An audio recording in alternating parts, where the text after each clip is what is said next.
Madame, Monsieur Yorana et bienvenue dans ce journal du samedi 12 avril. Tout de suite, les titres de cette édition. 16 personnes au chevet des animaux, leur comité réfléchit à leur bien-être. Nous irons ce soir dans une fourrière et nous en parlerons avec la présidente de l'Alliance pour le respect et la protection des animaux, Carole Couturier. 220 kg de déchets ramassés à Faratea, la zone avait pourtant été déjà nettoyée quelques semaines plus tôt. Un cri d'alarme et d'indignation lancé par l'association Mama Natura. La résilience par le travail, en dépit d'un grave accident et de son handicap, Kari Kahara Holman est retournée dans son entreprise après sa rééducation. Nous irons à sa rencontre. Et nous irons aussi à Rimatara avec cette escale de Laranui et des croisiéristes aux anges pour la clôture du Festival des Arts des Australes.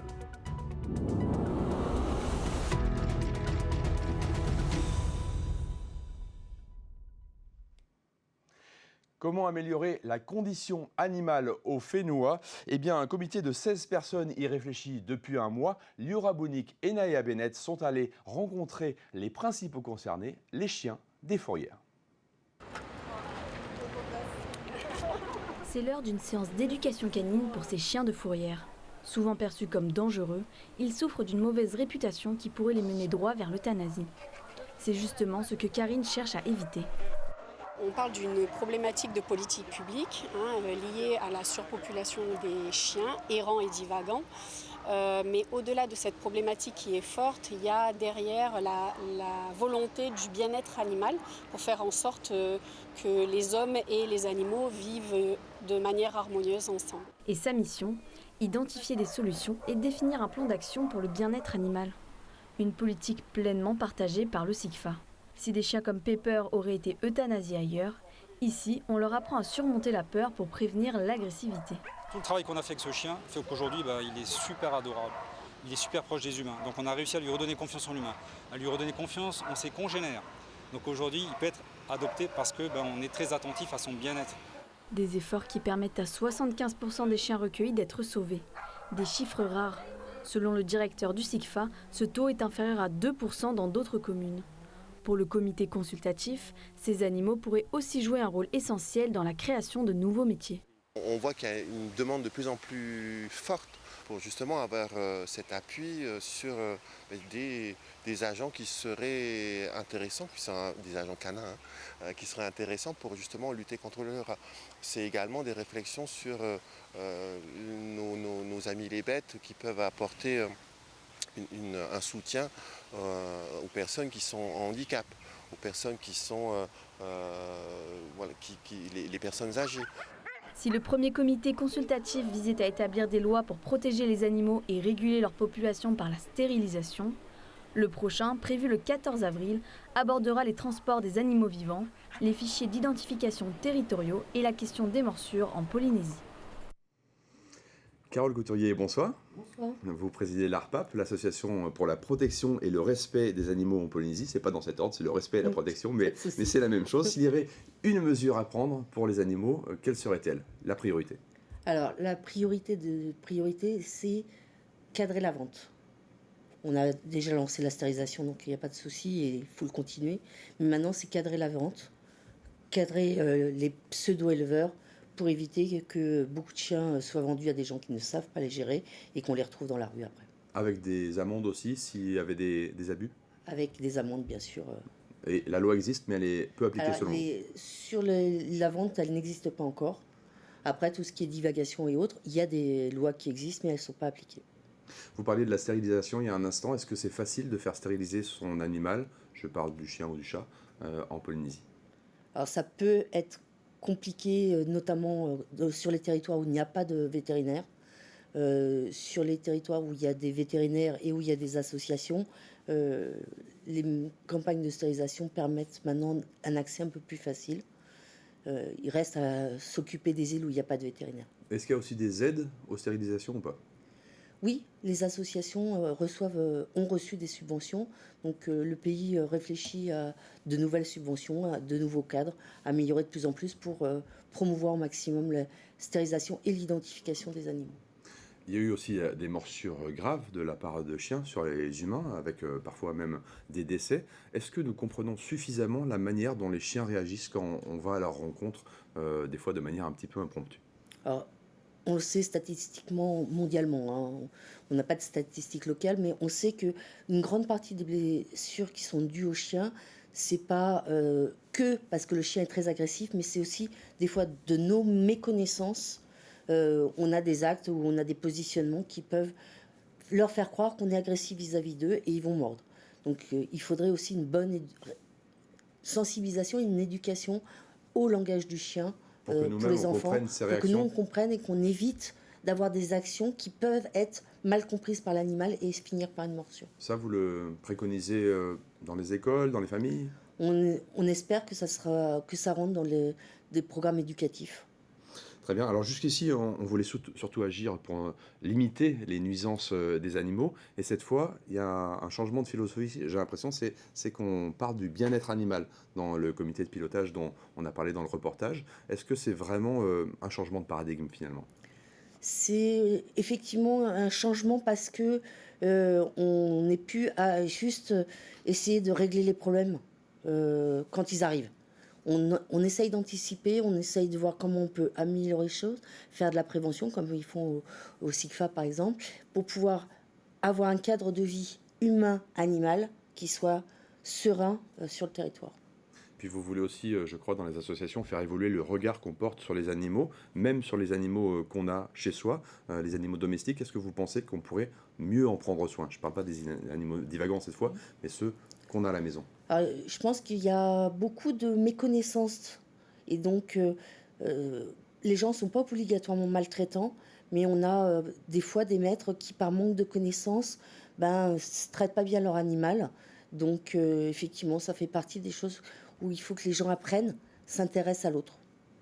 Eh bien, merci beaucoup, Carole Couturier, pour toutes ces informations et également pour votre engagement en faveur des animaux. Merci à vous. Bénévolat toujours, des bras, de la volonté et l'envie de se sensibiliser au respect de l'environnement. L'association Mama Natura a nettoyé Faratea encore une fois, 220 kg de déchets ramassés et toujours beaucoup de plastique. L'association a reçu le renfort de bénévoles de l'église de Jésus-Christ des Saints des Derniers Jours, mais aussi de Thomas Chabrol et Taouhiti Taounio Moussan. Regardez. Retour à Faratea 2 mois après avoir nettoyé cette zone et il suffit de quelques pas pour constater la triste réalité. L'association Mama Natura se retrousse les manches et enfile une nouvelle fois les gants. Partout autour de ces volontaires, des canettes, des bouteilles d'alcool, des barquettes en plastique laissées impunément à même le sol ou dans les plots en béton par les habitués des lieux. Ça a été jeté sciemment par les gens, ça c'est sûr. De toute façon, il n'y a pas de respect des gens, les gens ne respectent pas la nature et je trouve que c'est grave. Des bouteilles, encore des bouteilles. C'est très triste de voir que les gens continuent à polluer le site. Parce qu'il y a 2 mois, nous sommes passés ici pour nettoyer justement et aujourd'hui on est encore là pour la même cause. Mais pas de quoi décourager l'association. Elle reçoit aujourd'hui le soutien d'une 60aine de bénévoles prêts à ramasser tout ce qui traîne dans les herbes, au pied des arbres et le long du rivage. C'est très important pour moi de devoir venir et montrer l'exemple parce que je ne pense pas que ces personnes qui laissent leurs déchets avant de venir ici, ils sont venus dans un lieu assez propre. Et non pas dans une décharge, parce que s'ils voudraient venir se promener dans une décharge, il y a Pejoro, hein, alors que ici c'est plutôt un lieu, comme on peut le voir, il y a la mer juste à côté, ensuite juste là il y a les montagnes. Cette action vient s'ajouter à toutes les autres opérations de nettoyage menées par l'association. Mama Natura effectue en moyenne 45 actions similaires à celle-ci chaque année, en plus de la sensibilisation dans les écoles. Depuis janvier, 6 tonnes de déchets ont déjà été récoltées et pas moins de 5500 bouteilles plastiques. C'est inquiétant et ça nous fait se rendre compte qu'il y a beaucoup d'incivisme, donc il n'y a pas de prise de conscience. Donc là aujourd'hui on est en nombre avec cette jeunesse et j'espère que le fait de nous voir ramasser, ça va faire prendre des prises de conscience aux pollueurs qui jettent impuniment dans la nature et dans la mer. Surtout qu'ici en Polynésie française on vit de nos éléments, donc on vit de la pêche et malheureusement à chaque fois qu'on mange du poisson on mange aussi du plastique avec. Donc on aimerait que la tendance elle change et qu'on puisse manger du poisson et toujours être en bonne santé. Un travail de fourmi est aussi effectué pour récolter tous les microplastiques, en plus des 400 bouteilles récupérées ce matin. En 1 heure, le volume de la collecte a augmenté à vue d'œil. 220 kilos au total cette fois. Triés par catégorie, les détritus seront ensuite ramassés par la commune. L'agence consulaire des États-Unis a fermé ses portes cette semaine, une information relayée par nos confrères de Polynésie Première. Après 20 ans au service de la communauté américaine et des Polynésiens, son activité est stoppée comme d'autres agences américaines visées par l'administration Trump. L'agent consulaire Christopher Coselli a été informé, mais il n'est pas au Whenua. À Punoia, il proposait un point relais aux Américains pour renouveler leur passeport. L'agence jouait aussi un rôle diplomatique lors des escales des navires de marine américaine. Elle offrait une assistance en cas d'urgence médicale ou de décès de touristes américains lors d'un séjour en Polynésie. La France, elle, dispose depuis 2020 d'un ambassadeur pour l'Indo-Pacifique, cette zone stratégique de rivalité sino-américaine où Paris cherche à tracer sa propre voie. Marc Abansour a fait 2 jours d'une visite éclair en Polynésie. L'ambassadeur a souligné la montée en puissance de l'engagement français dans le Pacifique Sud. Un engagement qui s'est concrétisé par la visite d'Emmanuel Macron, l'ouverture d'une ambassade au Samoa, le déploiement de l'AFD pour la résilience climatique ou des formations via l'Académie du Pacifique. Côté sécurité, il a rappelé que la France multiplie les patrouilles maritimes avec ses partenaires du Pacific Quad pour lutter contre la pêche illégale et le trafic de drogue. On l'écoute au micro d'Oriano Tefao. L'objectif de ma visite, c'est de poursuivre ce travail de concertation étroite avec nos territoires ultramarins dans le Pacifique. Il y a 3 objectifs principaux. C'est d'une part, dans le cadre de la stratégie Indo-Pacifique, pour nous, de renforcer la souveraineté des partenaires dans la région et des États insulaires. C'est ce qu'on appelle les partenariats de souveraineté. Ça peut être même sur les enjeux liés à la santé, et avec cet objectif qu'on a de construire à l'échelle de l'Indo-Pacifique un réseau sur la surveillance épidémiologique, donc beaucoup de domaines sur lesquels on pense qu'on a un intérêt partagé à construire ces partenariats de souveraineté. C'est également utile pour nous. Quand je dis nous, c'est évidemment nos territoires. Ce sont des choses qui se déclinent après très concrètement avec tous nos opérateurs aussi, l'AFD que j'ai déjà mentionné, mais l'IRD, le CIRAD, les instituts Pasteur. Et c'est vraiment cet agenda-là que l'on poursuit et qui est complètement en ligne avec la stratégie 2050 du Forum des îles du Pacifique. La volonté pour surpasser le handicap. Kari Karara Holman est tétraplégique incomplet depuis un choc à la tête. Après des mois de rééducation au centre Tetiare, le jeune homme de 29 ans a repris le chemin du travail dans la même entreprise depuis 1 an. L'ancien barman est assistant administratif. Thomas Chabrol et Mereteato l'ont rencontré. Il travaillait derrière ce bar avant son accident en janvier 2023. À force d'efforts et de persévérance pendant plusieurs mois de rééducation, Kai Kahara a retrouvé de la mobilité dans ses membres. Pas assez pour reprendre les shakers entre les mains, mais le jeune homme retrouve le même plaisir en retournant dans cet espace de travail. Il est désormais en charge des inventaires et des stocks de bouteilles. Je pense qu'entre moi et ce bar-là, c'est une histoire d'amour qui s'est créée, qui ne se termine pas justement, en fait, c'est juste l'évolution. Il y a l'inventaire qui va arriver fin du mois. Et je vais préparer un nouvel inventaire et la nouvelle carte de cocktail qui devrait sortir. Kai Kahara travaille à temps partiel depuis son retour dans l'entreprise il y a 1 an. D'abord en fauteuil roulant pendant 2 mois, puis petit à petit en se levant pour dépasser sa tétraplégie incomplète. Un challenge personnel.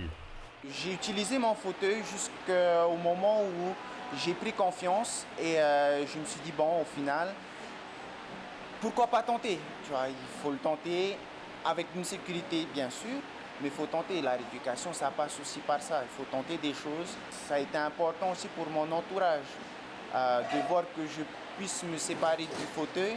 Ça les a aussi, en un sens, donné du boost. Gagner en confiance et se concentrer sur chaque mouvement réussi. Sur son poste de travail, il utilise une souris ergonomique et un clavier rehaussé. Tout était rapproché de façon à ce que j'ai pas beaucoup de mouvements à faire, mais au final, la rééducation repasse par des mouvements amples. Donc, j'ai volontairement élargi en fait mon espace de travail pour pousser mes mains à aller chercher au loin. C'est un petit travail qu'il faut faire personnellement mais qui n'est pas imposée. Mais si on veut une meilleure éducation, il faut le faire petit à petit. En juillet 2023, nous avions rencontré Kai Kahara au centre Tetiare. Il témoignait avec courage sur le long processus parfois éprouvant de la rééducation. Touché au cervical, il est resté 6 mois au centre pour se réapproprier son corps. Chaque jour est désormais une victoire dans son esprit. Kai Kahara écrit une nouvelle page professionnelle à son rythme, mais toujours avec l'envie de progresser. Ambitieux, le jeune homme vise un autre défi, celui de pouvoir voyager seul prochainement.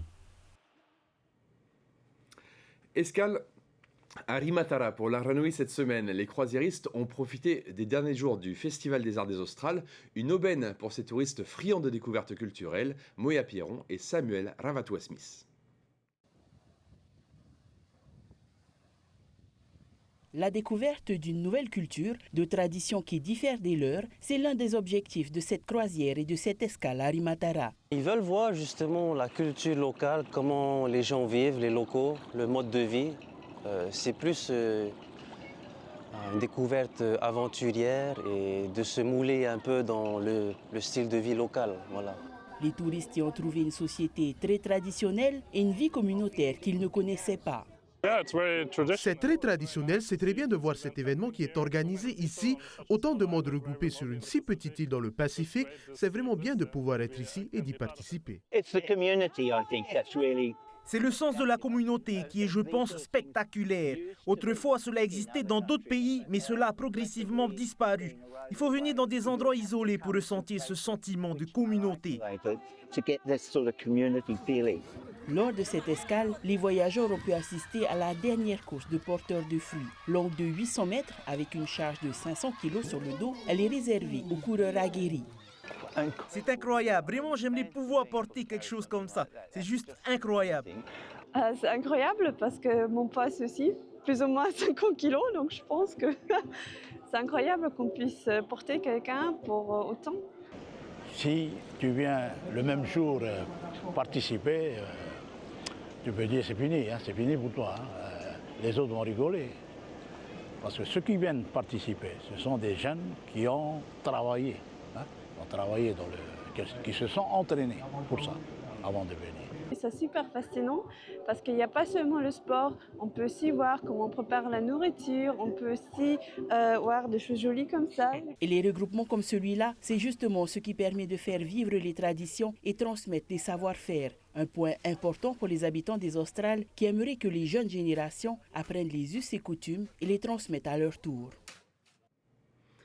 C'est la fin de cette édition, mais votre soirée continue sur TNTV dans les tubes de Waves à 19h05 et vous pourrez vous exprimer à plein poumon avec The Voice à partir de 19h20.